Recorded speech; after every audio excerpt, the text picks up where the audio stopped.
صحیح مسلم میں ہے کہ ایک انار اتنا بڑا ہوگا کہ اسے ایک جماعت کھائے گی اور اس کے چھلکے کے نیچے لوگ سایہ حاصل کریں گے. صحیح مسلم کی حدیث ہے. دودھ میں اتنی برکت ہوگی کہ دودھ دینے والی ایک اونٹنی لوگوں کی بہت بڑی جماعت کو، ایک گائے پوری جماعت کو، اور ایک بکری پوری برادری کو کافی ہوگی. یعنی مختصر یہ ناظرین کہ حضرت عیسیٰ علیہ السلام کے نزول کے بعد زندگی بڑی خوشگوار ہوگی. زمین پر 40 برس، بعض کے نزدیک 19 سالہ قیام کے دوران حضرت عیسیٰ علیہ السلام نکاح فرمائیں گے اور آپ کی اولاد بھی ہوگی. یہ نہیں ہے جو ڈیونچی کوڈ وغیرہ چل رہی ہیں، یعنی ابھی سے انہوں نے حضرت عیسیٰ کی بلڈ لائن تلاش کر لی ہے. سب بکواس ہے، گستاخیاں ہیں یہ. اللہ تعالیٰ ہمیں ان گستاخیوں سے محفوظ رکھے. اور یہ مسیحی برادری جو ہے وہ بھی اس فلم پر اور ان باتوں پر ایمان نہیں رکھتی ہے. یہ تو چند کوئی مخبوط الحواس لوگ ہیں جو اس طرح کی فلمیں بناتے ہیں اور مسلمانوں کی بھی جذبات مجروح کرتے ہیں اور مسیحی برادری کے بھی جذبات مجروح کرتے ہیں. بہرحال پھر حضرت عیسیٰ علیہ السلام طبعی طور پر انتقال فرمائیں گے.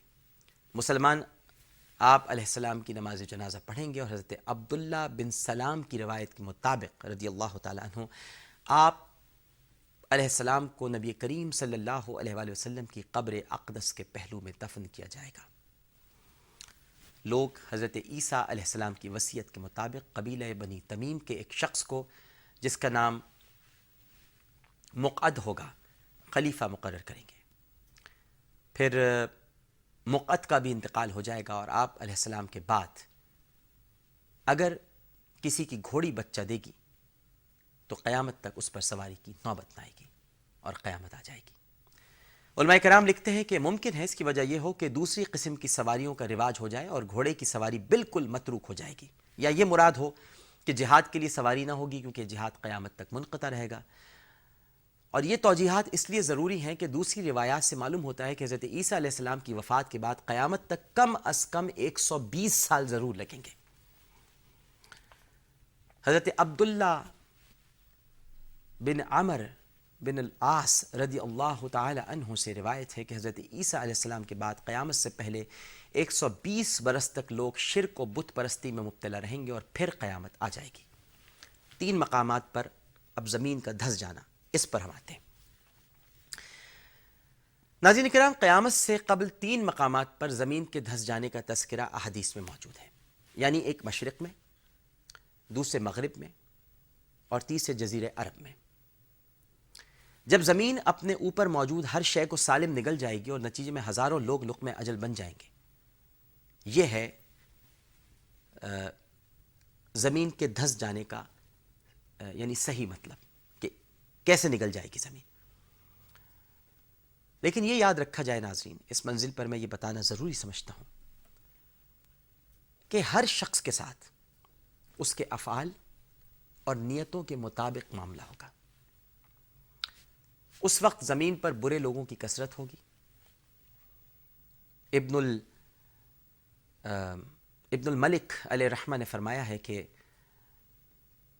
اس حدیث میں جن 3 خسوف یعنی دھسنے کا ذکر ہے وہ تینوں واقع ہو چکے ہیں.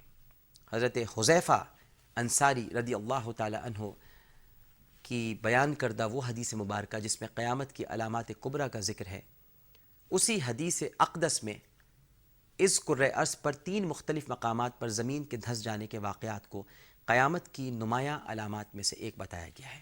مشکات شریف میں حضرت عبداللہ بن عمر رضی اللہ تعالی عنہ بیان کرتے ہیں کہ نبی کریم صلی اللہ علیہ وآلہ وسلم نے فرمایا کہ اس امت میں زمین میں دھس جانا اور صورتوں کا مسخ ہو جانا واقع ہوگا اور یہ تقدیر کو جھٹلانے والوں میں ہوگا.